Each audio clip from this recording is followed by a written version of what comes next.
Little Rock, Arkansas. Go ahead. Mr. Higgs, you always bashing the role of government, but I got a question for you. Are you willing to give your Social Security checks back to the government? That comes from the government. Are you willing to do that? I'm sorry, could you repeat your question?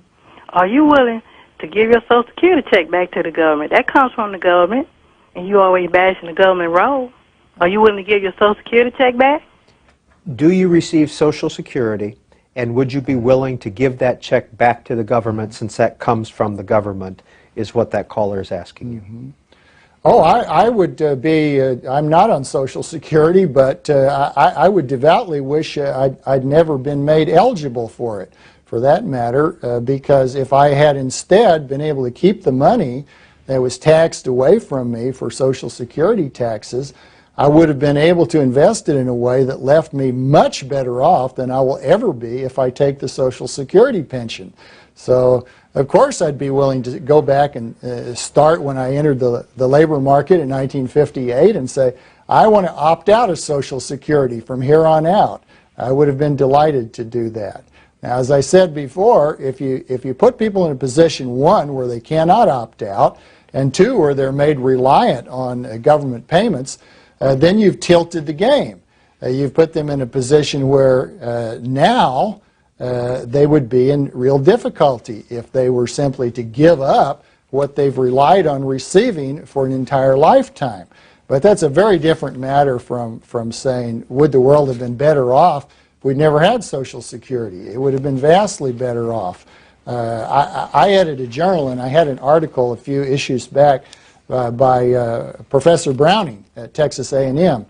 And it's an analysis of the Social Security system. And Browning shows in a way that's absolutely irrefutable how much better off virtually everyone would have been if they had never been forced into our Social Security system. Greenwood, South Carolina. You're on with Robert Higgs.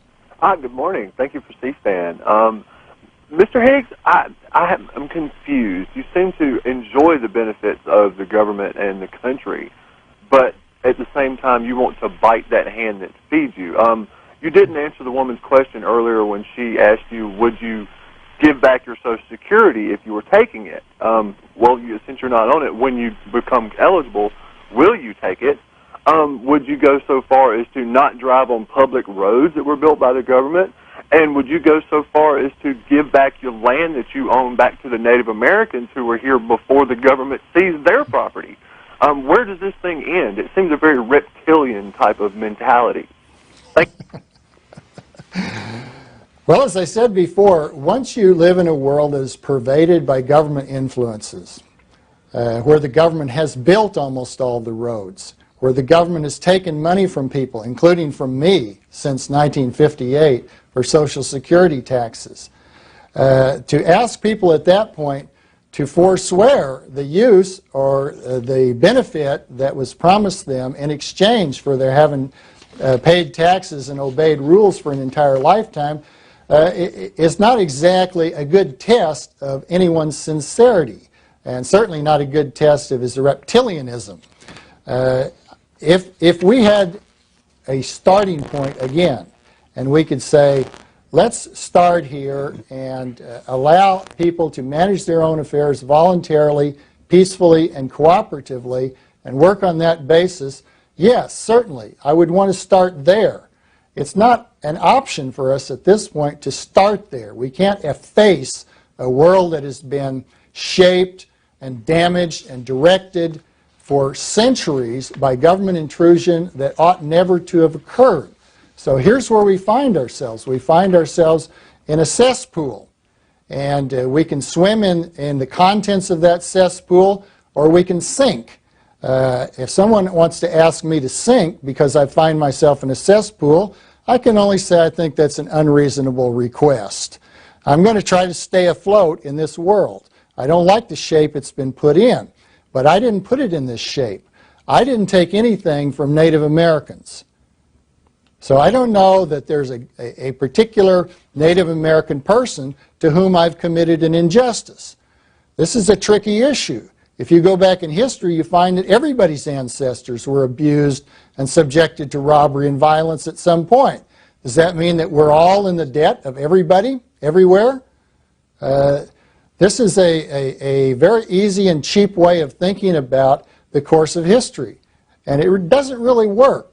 When we wrong someone, there's the possibility of restitution. But there's no possibility for me to make restitution for the people who were slain at Wounded Knee by the U.S. Army. I can't give them their lives back. But at the same time, we need to recognize that I didn't take their lives either. I'm not responsible for what generations before me did. And they did a great deal of wrong. But right now, the generation that I'm a part of is doing a great deal of wrong. And for that, I can raise my voice. I can denounce injustice. I can try to move the world in a better direction. I can't take responsibility for every historical wrong ever done. Are you for gun control? Yeah. Who should control the guns? Who should control the guns? Probably the government. Do you trust the government? No. You don't trust the government, but you want them to control the gun? Okay, do you, so you're for gun control? Oh, by far. In fact, I'll say repeal the Second Amendment. Do you trust the government? Well, but no. Who should control the guns? Who should control the guns? I say get rid of all the guns. Right, who should be the ones to do that? If we don't trust the government can't be trusted. Who's left to control the guns? Don't!